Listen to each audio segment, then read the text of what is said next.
Today, reporting live from CNN, we have Mr. Ned Kelly here. How you doing, Ned Kelly? I'm doing pretty good. And yourself? I'm good, I'm alright. So, first question for you.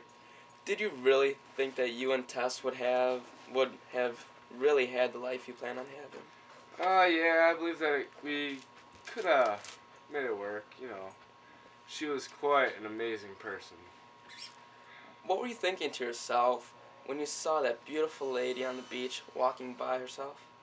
Honestly, I thought that she was just going to walk out into the water and just set free.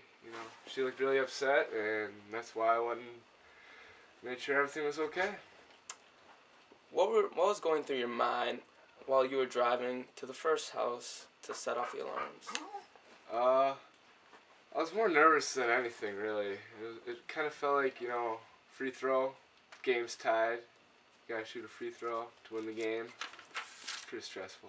Great description. After the first alarm went off, did that help calm your nerves a little bit? Yeah, after that first one went off, it felt like I was on top of the world.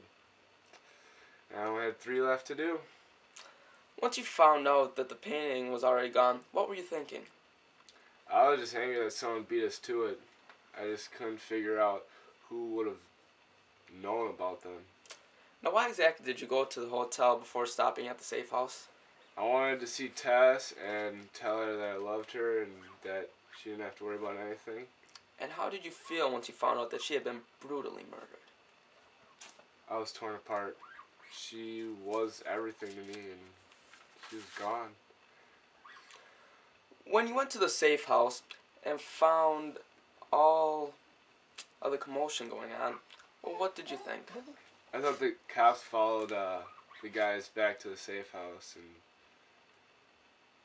yeah. And then you saw that all your friends had been brutally murdered. How did that make you feel? I was torn apart. First Tess, and now my only 5 true friends just gone. It's hard.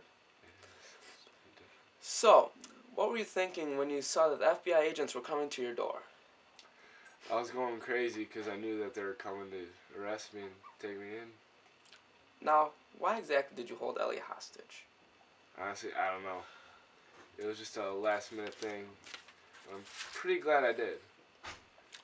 How is your marriage going currently? With Ellie, it's going pretty good. David, our son, is awesome, and Ellie doesn't even look like she's had a kid. Alright, getting back to the good stuff. When Ellie told you that she had nothing to fear because you still had the gun on safety, how did that make you feel? Made me feel like an idiot to know that I didn't even know how to work a gun. That's understandable. The motorcycle. How was it riding that, weaving in and out of traffic, getting bullets shot at you?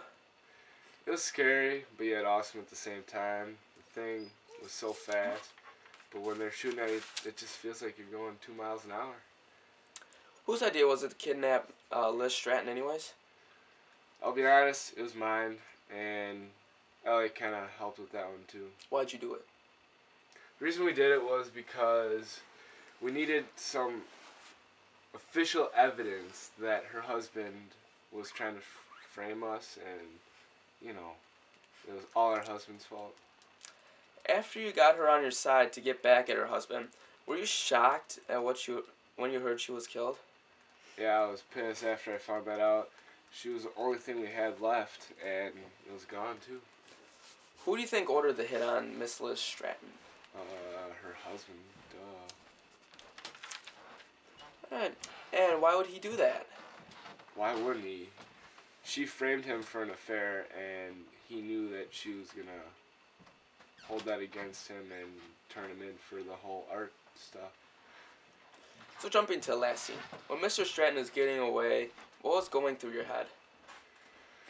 I was so angry that he was getting away because I knew that we would never find him. Were you surprised when Ellie shot him? Yes, I was. I never thought she could, but she had to do it. He was pointing the gun at me. And once you saw him falling from the helicopter, That was epic. It was just like at the end of an action movie or at the end of a Call of Duty game. why do you think Saul took so long to tell you that he had the gadget? He really couldn't. I mean, he didn't want to pour himself into the investigation, nor did I want him to. Why exactly did you decide to donate the picture to an auction? We did it because it's such an amazing picture, and like nobody's ever seen it for a long time, and just thought the world should be able to see it. What do you guys plan on doing with the money Saul left you? Plan on fixing the house up a little bit and saving it for later use, and probably putting our kids through college. No big deal. Good to have an interview with you, Mister. Thank you, sir. Anytime. You're always welcome back. Thank you. And that's a wrap.